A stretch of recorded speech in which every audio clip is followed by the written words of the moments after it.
Alrighty, everybody. It is currently Friday, November 14th, 2025, and I'm coming at you live from a pendulum that's slowly swinging back and forth and back and forth and back and forth and back. I was trying to hypnotize you to sleep there if you didn't get what I was doing, so you could have a nice dream because that's what we're going to be talking about in today's episode. I don't know. I think maybe for this episode I'm gonna try to talk like this for the entire episode. I don't know if it's calming at all. Maybe it's incredibly creepy. I don't know. There's a pretty good chance that I sound like I'm a guy who broke into your house and is about to like slit your throat in like or I broke into your house to sniff your panties or your boxers if you're a man, you know what I mean? I may be a creep, but I'm an inclusive creep. All right?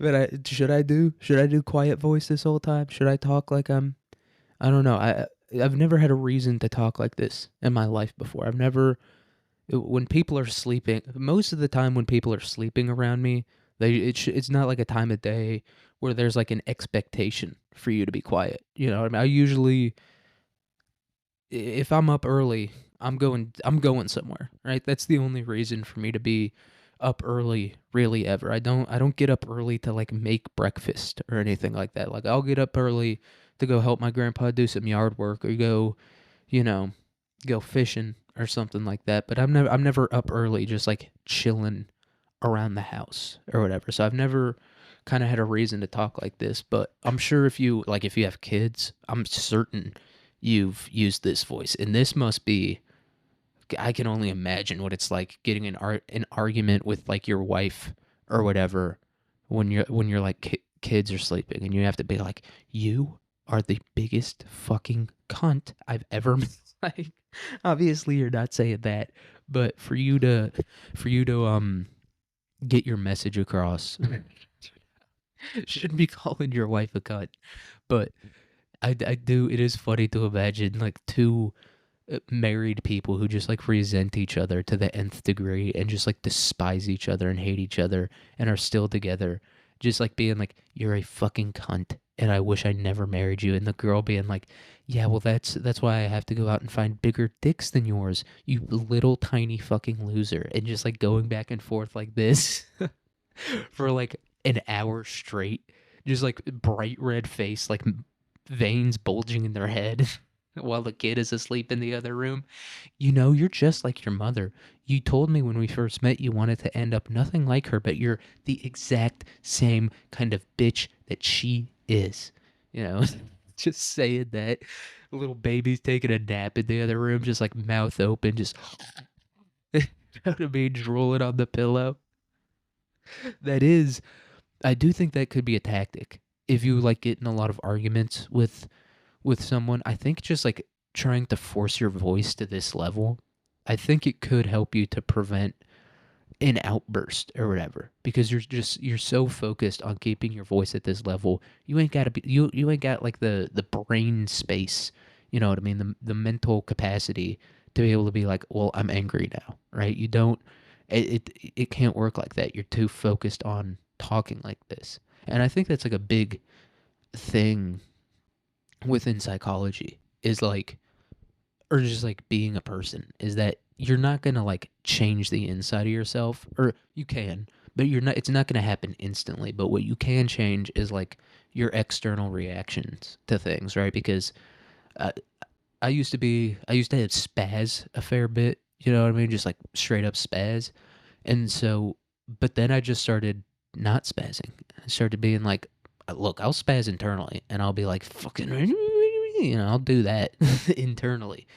But externally, I'll just be cool as a cucumber. And over time, you know, I've, I just haven't had as many internal spazzes, and I think a similar thing can happen with anxiety and depression and things like that, where, if you're a super anxious person, you can you're going to feel that anxiety, right? Regardless. But I think if you externally keep calm, you know what I mean? You don't grind your teeth or like wring your hands and pace back and forth or whatever. If you just don't do that, that'll probably help with the anxiety because the reason that you're doing that is like you're just like giving in to your anxiety. But if you kind of resist that urge a little bit and just like be like, I'm freaking out, but I'm just gonna do nothing about it. I'm not gonna wring my hands. I'm not gonna pace back and forth. I'm not gonna, cry or whatever. If you just like keep it inside, then I think eventually the anxiety will go away. And like kind of the inverse of depression, right? Where if you're like super depressed and you just kind of like force yourself to go walk, even just walk, you know what I mean? Get out of your bed and go do something. I feel like that it's not going to get rid of your depression, but I think over time it can um, help a lot, you know.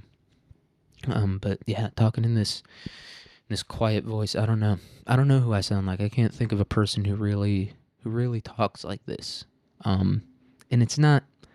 I don't know if it's sexy. I think sexy. That would be a little bit deeper, a little bit of a deeper voice. You're listening to the jazz radio.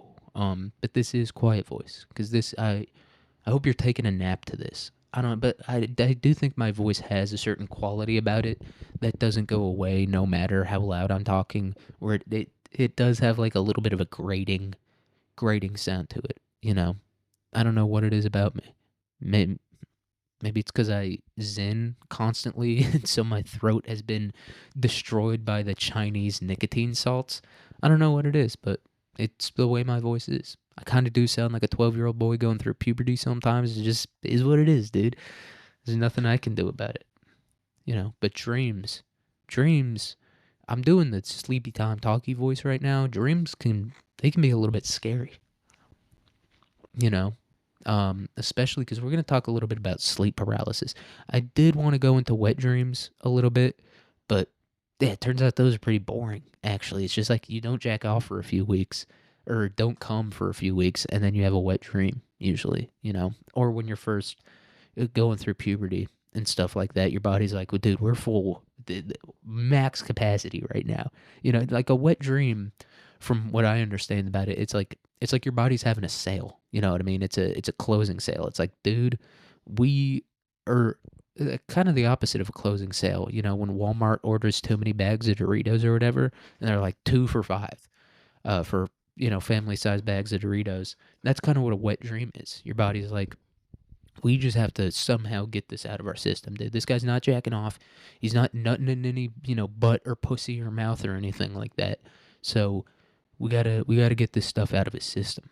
That's what a wet dream is for the most part. I don't know. I don't think it's like it necessarily reflects your level of horniness, but I do think that it reflects the amount of cum you have stored in your body. I do think it very much reflects that because I'm an incredibly horny person. I've been trying not to watch the pornog, just because it feels a little bit. It's obviously a bad thing to do, but none of those women are mentally healthy. So you're watching like a mentally fucked up person have sex for money, and that's not great. Um, and the other reason is it's a bit hypocritical. Hypocritical for me to be like, I hate whores, and then also be a whore myself, or arguably worse than a whore, you know? So, been trying not to watch that. So I might have a wet dream, actually, and I'll tell you guys if that happens. But, and I don't know if I talk about my dreams a lot on here. I have a lot of most of my dreams are pretty stupid. And I'll tell you guys about the time that I got sleep paralysis. I think that's no, I don't think it's at the very end. But it's closer to the end, and I'll try to remember to talk about that when we talk about sleep paralysis, because I might have had it. I don't know if I did or not. I might have had it. But dreams they're, I wouldn't say particularly interesting. There is a lot of interesting things about them, but the main thing that makes them so interesting is the fact that they're such a mystery to us. There's nothing, we don't know a whole lot about what's going on there. We do know like the brain activity and stuff like that, but we don't know why. And we're going to be talking about a few of the theories as to why, you know what I mean, you're dreaming about fucking, I don't know, getting in a fist fight at the pool. I've had that dream before. I've never been in a fist fight. I haven't been to a public pool in years. I don't know why I got in a fist fight at the pool. And it was very much one of like those dream fights where you're like punching slow as shit. And I remember I tried to run away and I was like, what the fuck? But I'm a big flyer, in my dreams. I do fly a fair amount, and not. I usually just jump high as shit, and then I'm like, fuck, I didn't know I could jump this high, and then I'm like coming down, and I'm like, am I gonna die? That's that happens a lot in my dreams. I'll like, or even like running. I'll be like running, and then I'll just like take off, and I'll be like, holy fuck, god damn it, dude, I didn't know I could jump this high.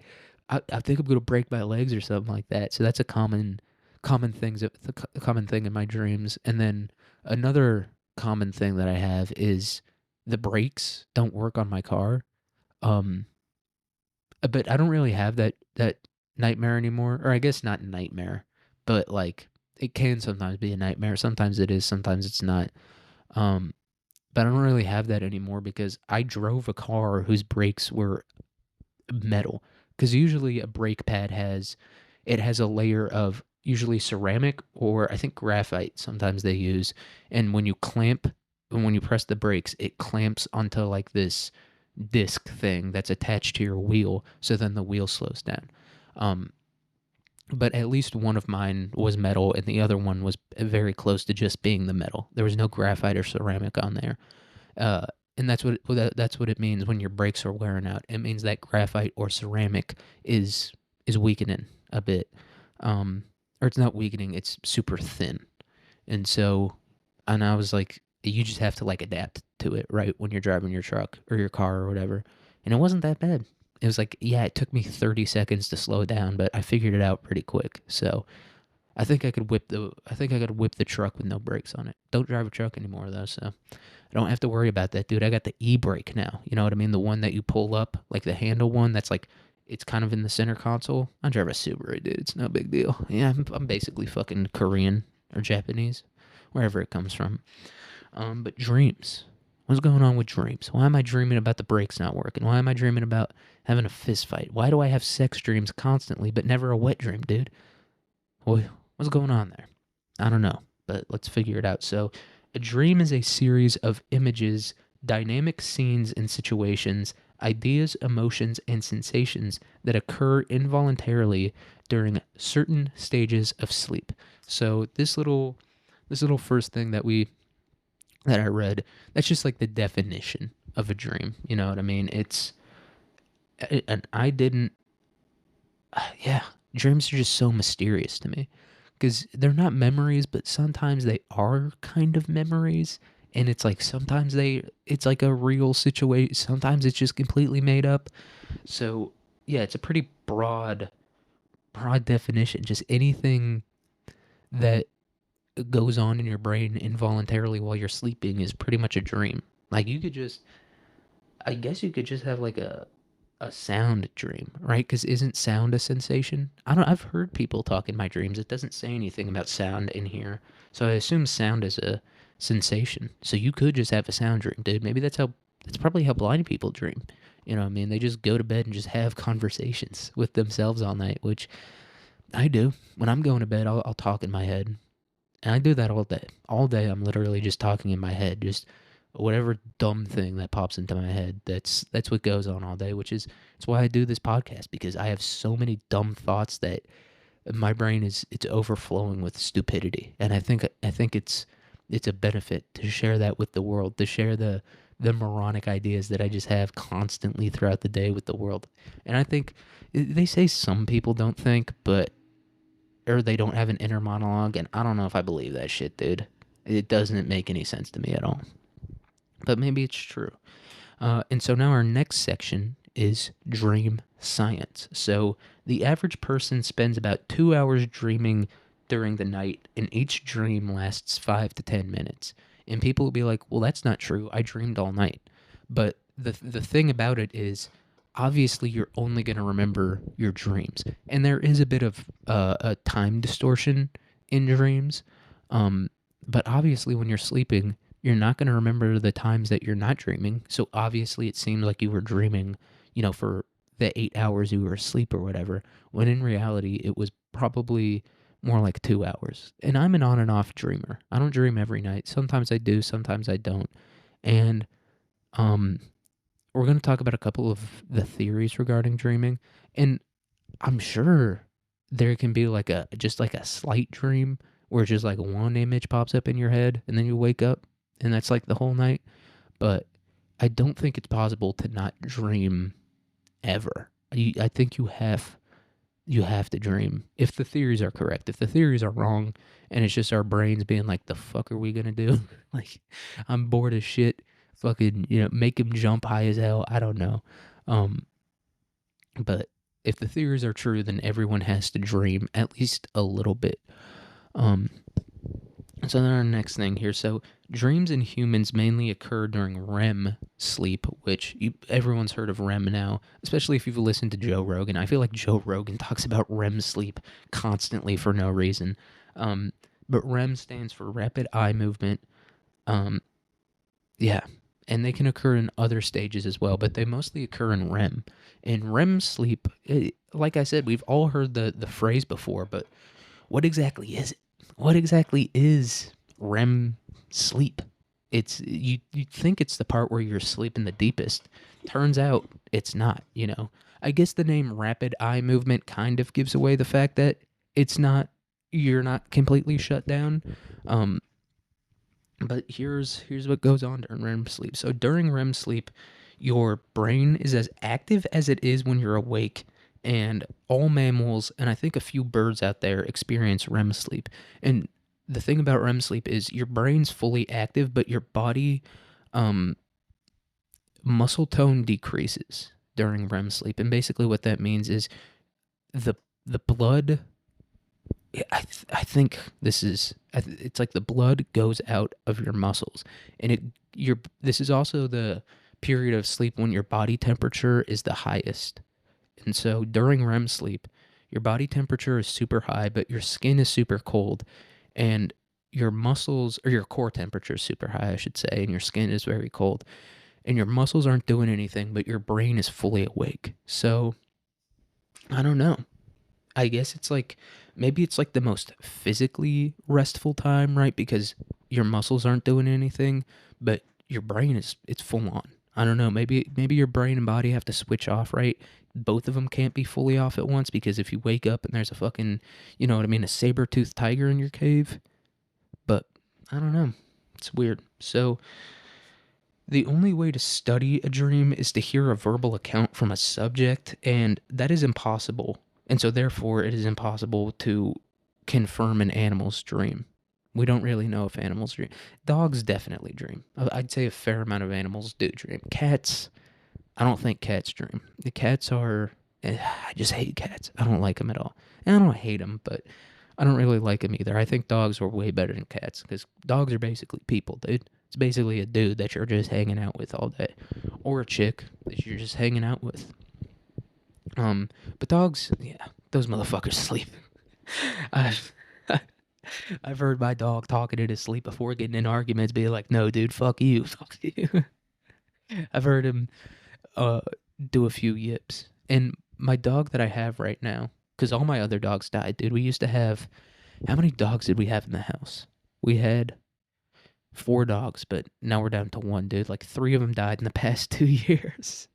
Um, but the one we have now, he's a yipper. He'll go like "Huh, huh," when he dreams, but he won't. He's not like chasing rabbits or nothing like that. He's just getting in fights with people, being like "fuck you, fuck you, fuck you," just doing that real quick while he's sleeping, which is it's funny, dude. It's funny to watch, and he's just a goofy dog all around. Like his back legs don't work really well. They work like a little bit, but not super well.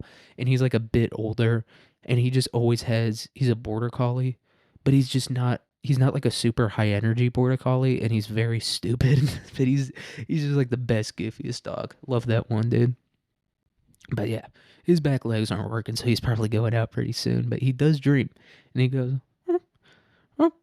Um, Yeah, and he's just like he's a nervous guy too. So I don't know, maybe he's having nightmares or something. I don't know what's going on. But we don't know because you can like look at a brain scan and be like, well, the brain is active, but you can't from that you there's not like a scientifically 100% way to tell if someone's or if someone or something is dreaming just based off of like brain scans and stuff like that.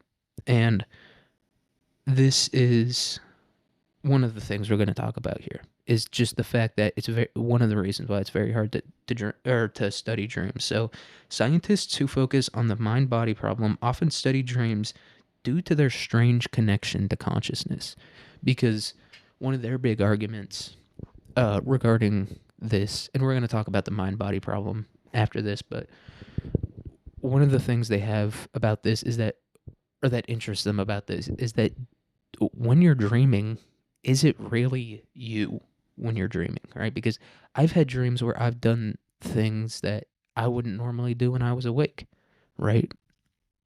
Or that I wouldn't even like think of doing when I was awake.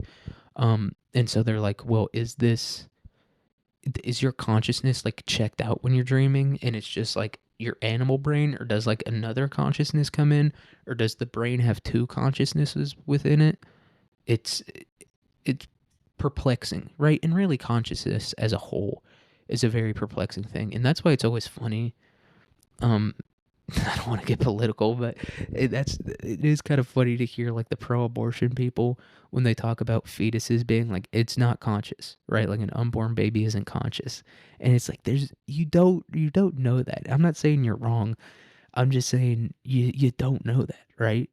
Um, and that's also why we don't know if babies dream, but I'm pretty sure babies do dream. You know, if a baby can cry, a baby can dream. You know what I mean? Like a big part of dreams is emotion. I feel like I'm sure for some people, a dream is just kind of an emotion manifesting itself into like some sort of image or scene or something like that. So I'm sure babies do dream. Their dreams probably aren't complex, especially because they can't see for a while. I don't think babies can see super well for like the first 6 months of their lives. I think just everything's blurry. God damn, we really do have the worst fucking babies, dude. Maybe we should kill them. Maybe we should be allowed to kill our babies, dude. They're just such shitty babies. All right. All right, so the mind body problem starts. I'm such a fucking asshole, dude. Just going on an anti-abortion rant in the middle of a in the middle of a podcast about dreams. That is a very annoying thing. I do acknowledge that. That is very annoying. Such an asshole, dude. All right, so, but the mind body problem is a philosophical problem that focuses on the relationship between thought and consciousness in the human brain and body. And there's a few different schools of thought when it comes to consciousness. There's, I think it's called the materialist school of thought, which is that everything is just a phenomena of your brain, right? Like that consciousness is just chemicals and electric signals and shit in your brain. And then there's non-materialist schools of thought which think that consciousness, you could argue that these are like quasi-religious beliefs, but these are beliefs that consciousness is something, it's floating out there a little bit, and it kind of like attaches to your brain and like works in your brain and stuff like that.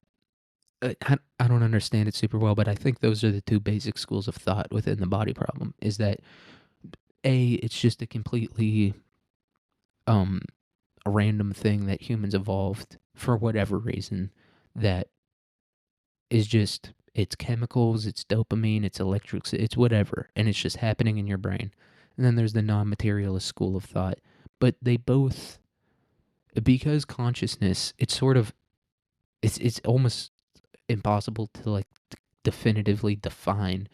I mean, you can use some words to describe it, but no one's exactly put a pin in it yet, or pinpointed it yet, I guess.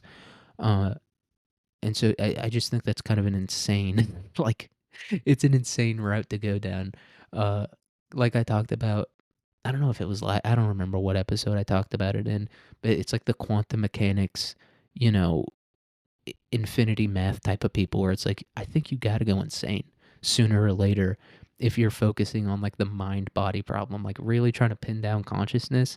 It might even be a thing of like we discover robot consciousness before we actually get a hold on our own consciousness and kind of define our own consciousness.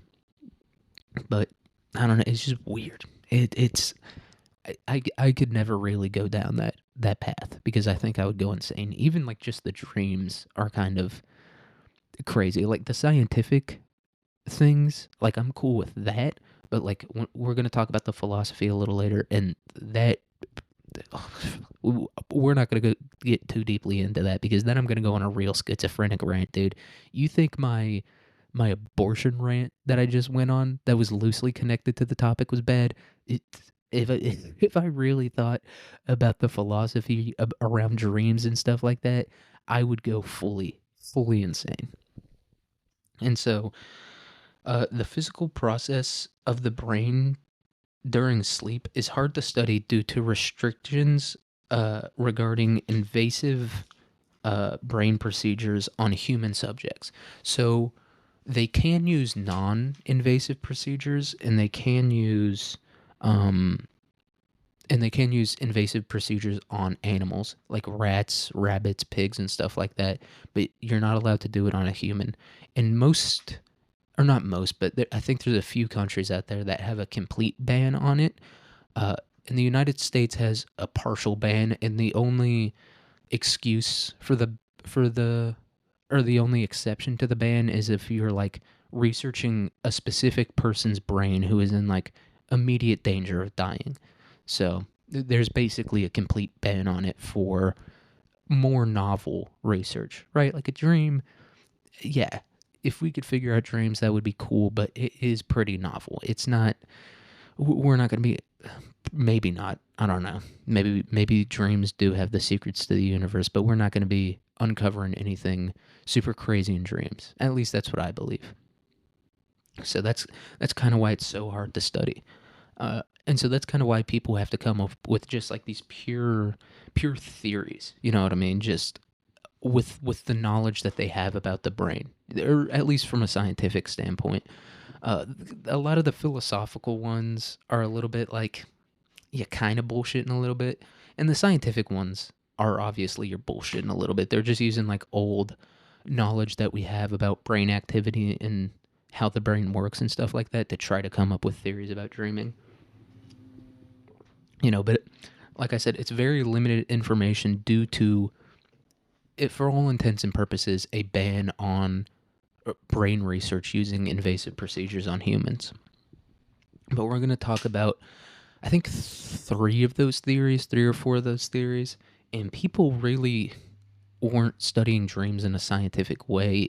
And we weren't really studying the human brain in a scientific way until like the mid 80s. It's crazy how late we started studying that shit. You know what I mean? It was like in in like 1975, a dude would come back from Vietnam with PTSD, and they'd be like, "We got to turn his brain into fucking apple pie, dude.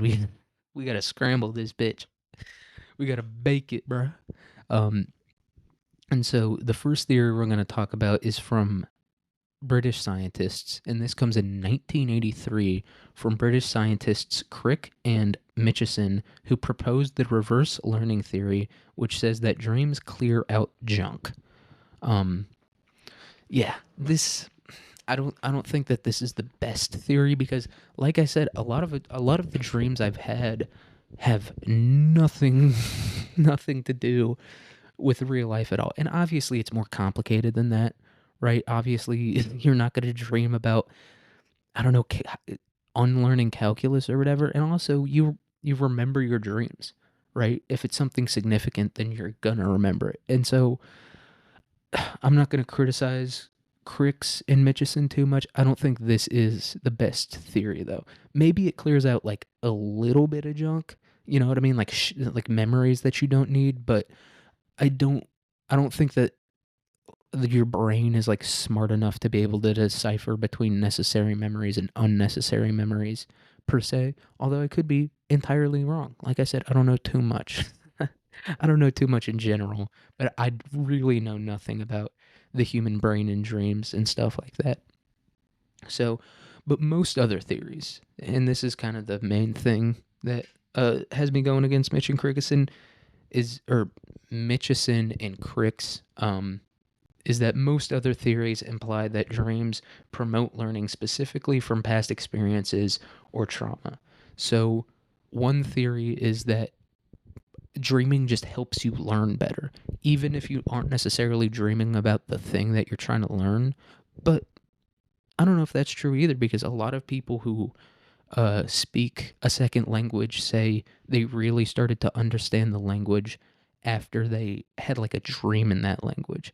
But I don't know, I'd say I understand calculus, but I've never had a dream where I'm doing calculus or whatever. So, but they say it promotes learning um, from like an academic standpoint, but other people are like, no, you learn about how to do life better, right?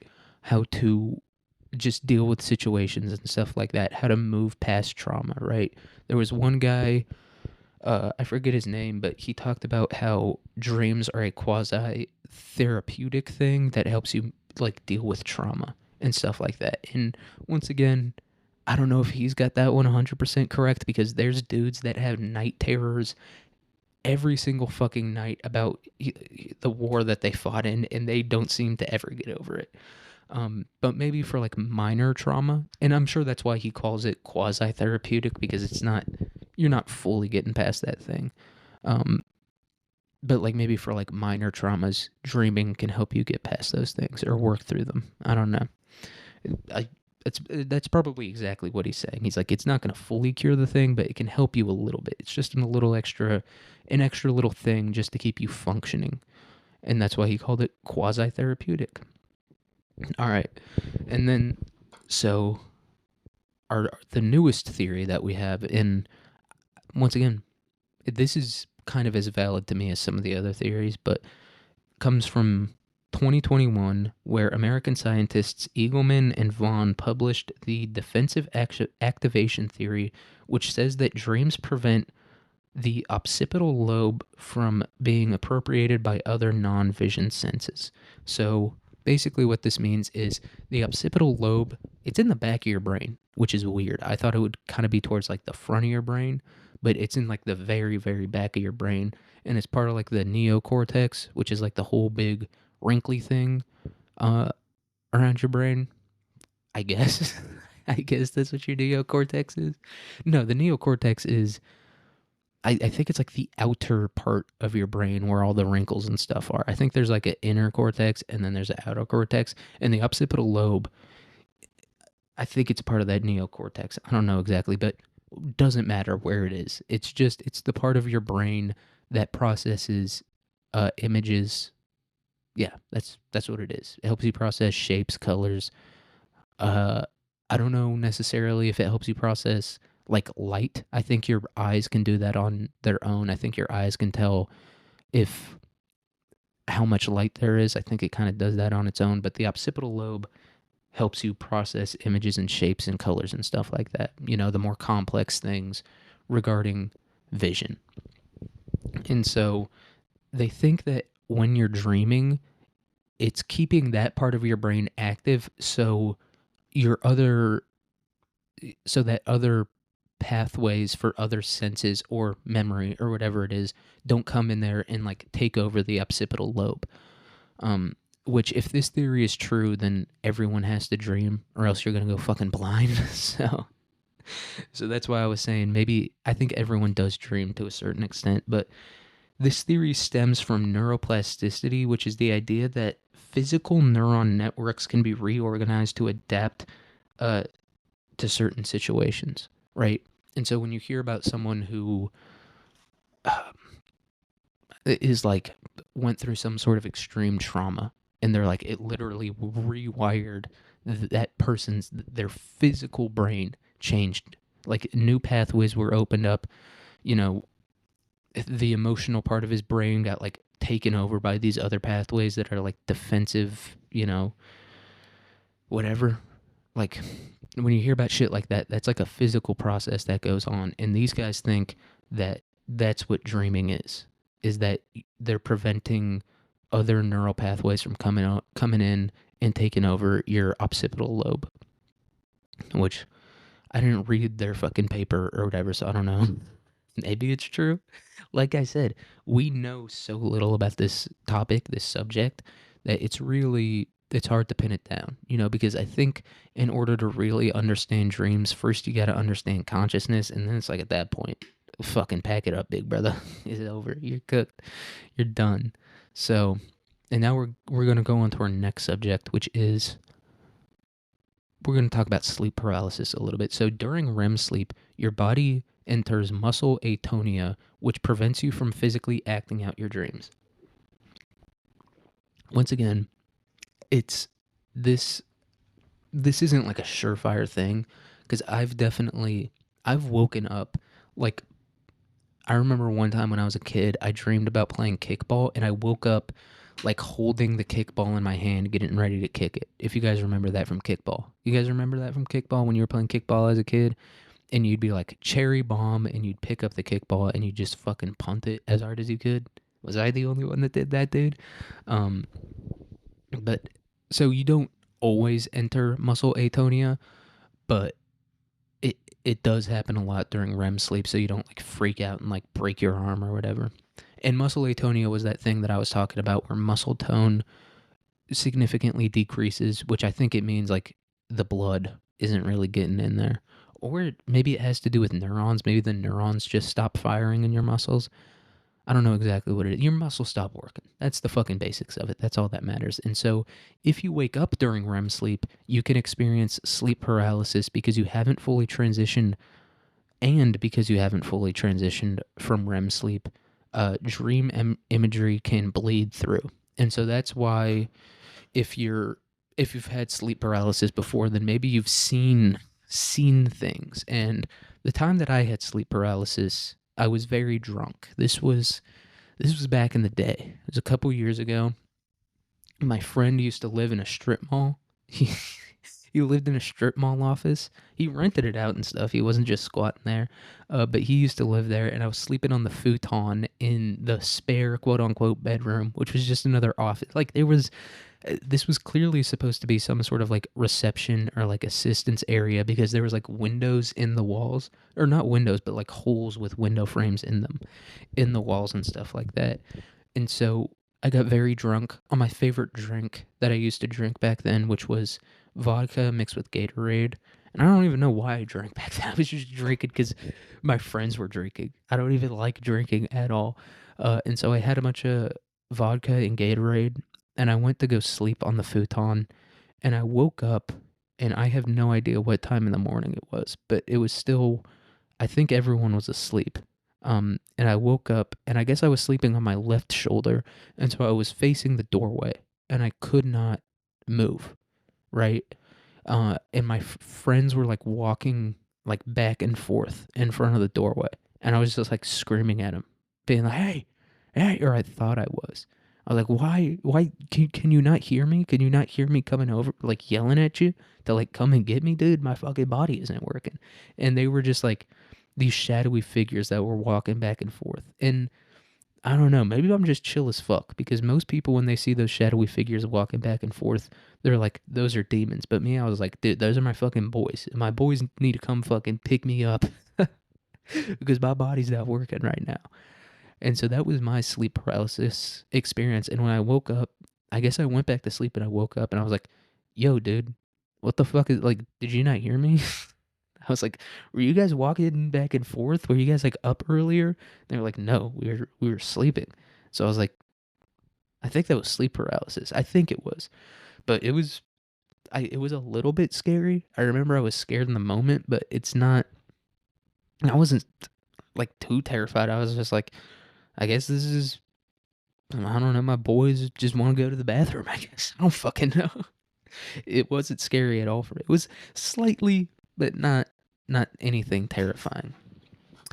And so, yeah, that's all the stuff I have written down about sleep paralysis. And then this is about dream recall, you know, and why you recall certain dreams and you don't recall others. So dreams that have dramatic imagery, uh, or great psychological affect are often the easier to recall, and women tend to have better dream recall than men.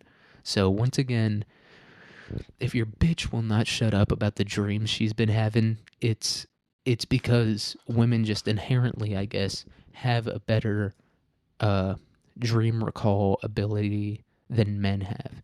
And this is, yeah, and psychological affect, I think is how you pronounce it, but it's basically just an emotional reaction, right? Like when someone says this had like great psychological affect, it just means that it the emotions were high. So that's what that means. So if you have a dream with super vivid imagery or um a fuck ton of emotional strength to it, then you're gonna remember it better.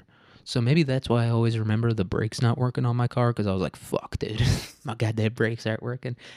I've also had a fair number of drowning dreams, but I also just sometimes stop breathing when I sleep. It's not even sleep apnea or anything. I just stop breathing, I guess. Which I do that when I'm scared, and most often when I have those drowning dreams, I'm scared as shit. So I think it's just like a coincidence that I'm very scared of drowning, and I also hold my breath when I'm really scared. Like when I'm watching a horror movie, I'm like, you know what I mean? Vein bulging in my neck, all that stuff. So I think that's why that happens. Why when I have nightmares and stuff like that. I haven't had a ton of nightmares. One time I had a nightmare and like Fortnite was involved. It was weird, dude. It was a weird fucking nightmare. I was like running from this lady, and like when you're dreaming, scenes just kind of like morph into each other and they just keep going on. And so I was like running, and we were running through this house or something like that, and it was like morphing into this other house. And then it was like, this is some ball knowledge. If you remember in Fortnite when Loot Lake, when it like the island appeared in the middle and there was like that big vortex that you could fly in, that's I like jumped into that. So I did dream about Fortnite once. And this goes back to the whole, I don't believe the theory about dreaming helps with learning, because I fucking suck at Fortnite, dude. I am god awful at it. I'm terrible at Fortnite. And so yeah, that's how I came to the scientific conclusion that these dumbasses are wrong. These fucking morons are wrong about this shit. And so this final fact is just kind of a random one. So through fMRIs, which uh you guys know what an MRI is. The F in that just stands for like forced, I think. It's a forced MRI and electromyography. Scientists have been able to identify basic dream imagery, speech, activity, and motor behavior. So I think the motor behavior, I think that's some shit that they don't really see going on in your brain. They just see like your muscles kind of activating a little bit. Or no, that's wrong. Assuming that the dream is happening during REM sleep, then you have muscle atonia. But like I said, I've had dreams before where I like woke up like punching the air and shit like that. So, or I woke up with like my hand in the air. It's not like I woke up and I thought I was still in the dream. No, I woke up and I was like acting out the dream in my sleep, and that's probably why I woke up. So, yeah. And I don't know what they mean when they say basic dream imagery. It's like, I'll Google a picture. Dude, I imagine what I'm going to see when I Google this picture is like that picture of the black hole, where they were like, we took a picture of a black hole. And it's just like, dude, that's the Eye of Sauron. You just took a low resolution picture of the Eye of Sauron from, from fucking, Lord of the Rings. Okay, I looked up picture of a dream MRI, and it's just pictures of brains and stuff like that. So I think they might be lying a little bit. Might be capping about that shit, dude. And so that was all the scientific shit I have about dreams, and now we're gonna talk about kind of some of the philosophy around dreams. So the first one we're gonna talk about is called the dream argument, which is, it's not very a revealing name, but it is pretty straightforward. They're like, this is an argument about dreams. So the dream argument says that dreaming provides evidence that senses we use to distinguish reality from illusion cannot be fully trusted. Um, I don't know. I feel like that's kind of bullshit, because it's like when you're dreaming, like, yeah, you're seeing shit and you're talking to people and stuff like that, but it's not the same. It really isn't the same at all. Like the stuff you see when you're dreaming, it's just like a random thing that your brain conjured up. And I do agree with them that, you know, what people say they saw maybe isn't exactly 100% accurate, but I don't know. I think your eyes work.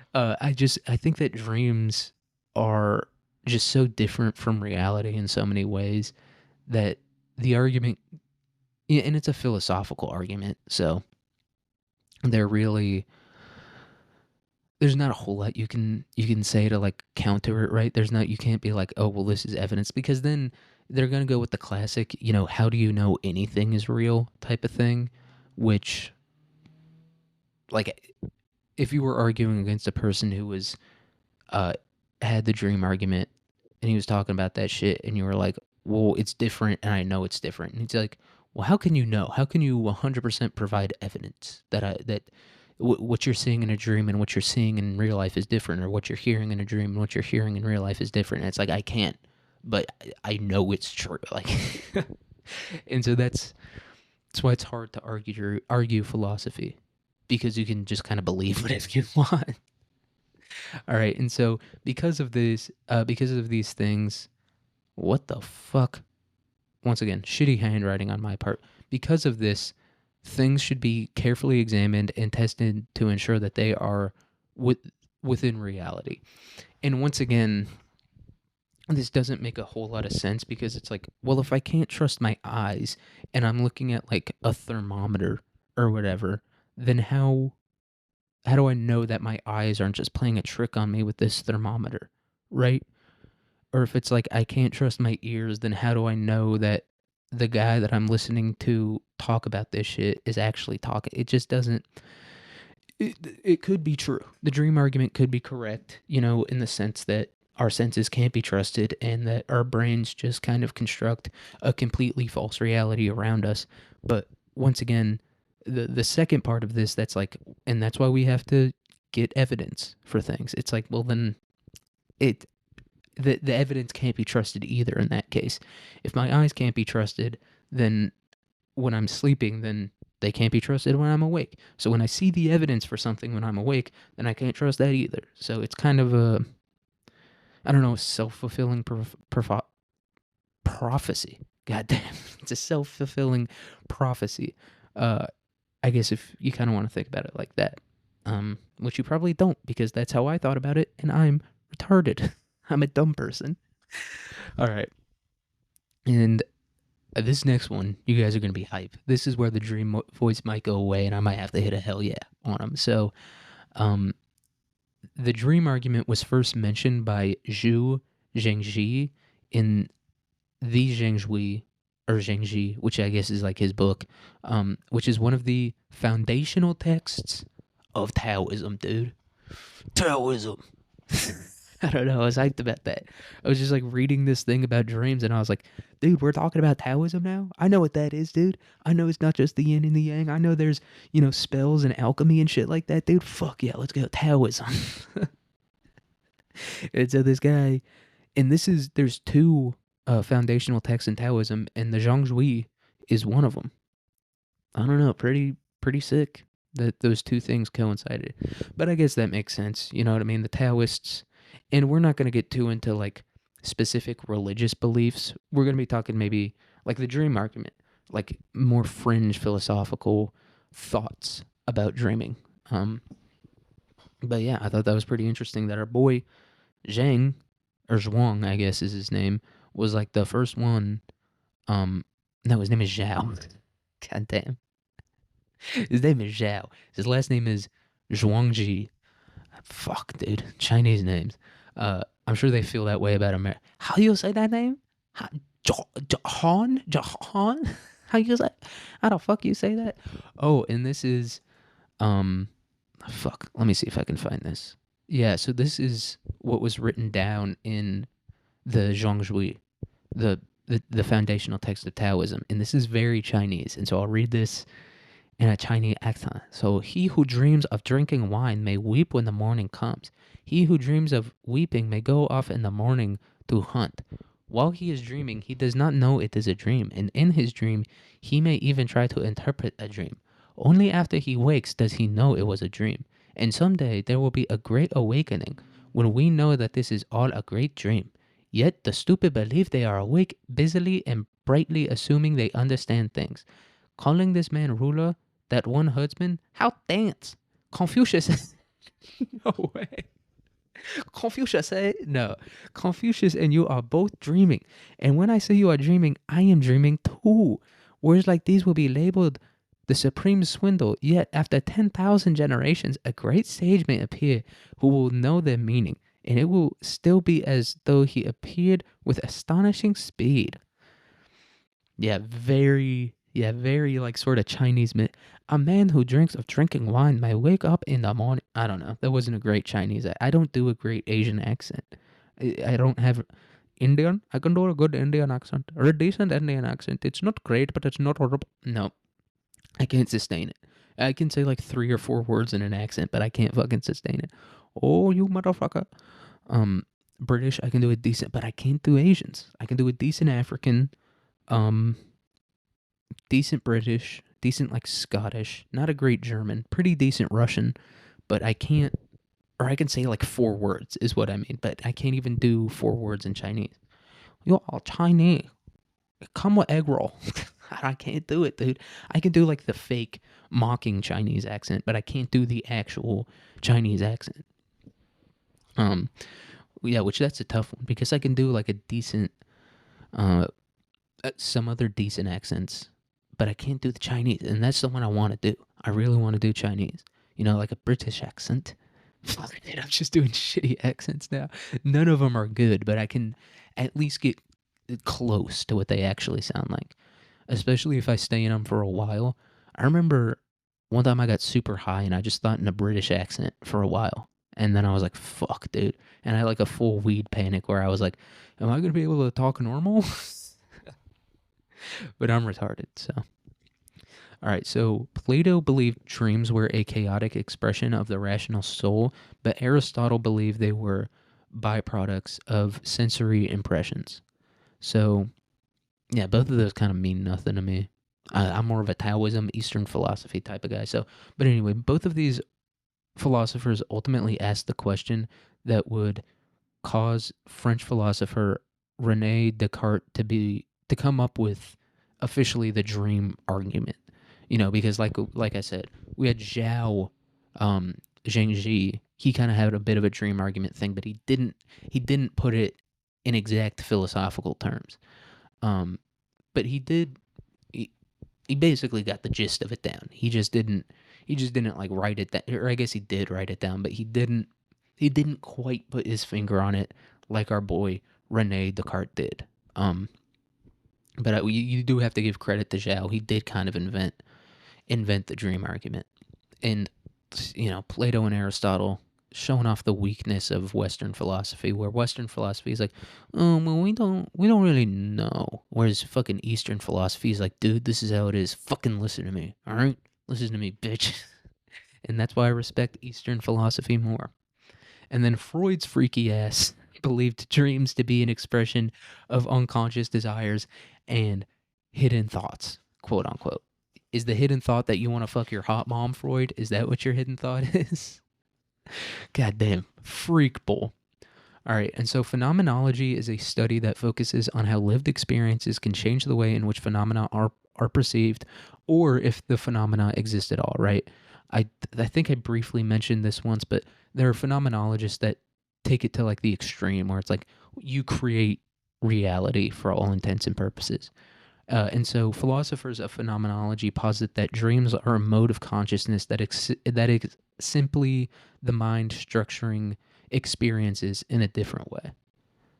Like I said, I'm not going to get too deep into this fucking philosophy shit, dude, because I'm going to go insane, out of my mind insane. But that's some stuff about dreams. We learned a little bit about scientific theories regarding dreams and a little bit about some philosophical arguments.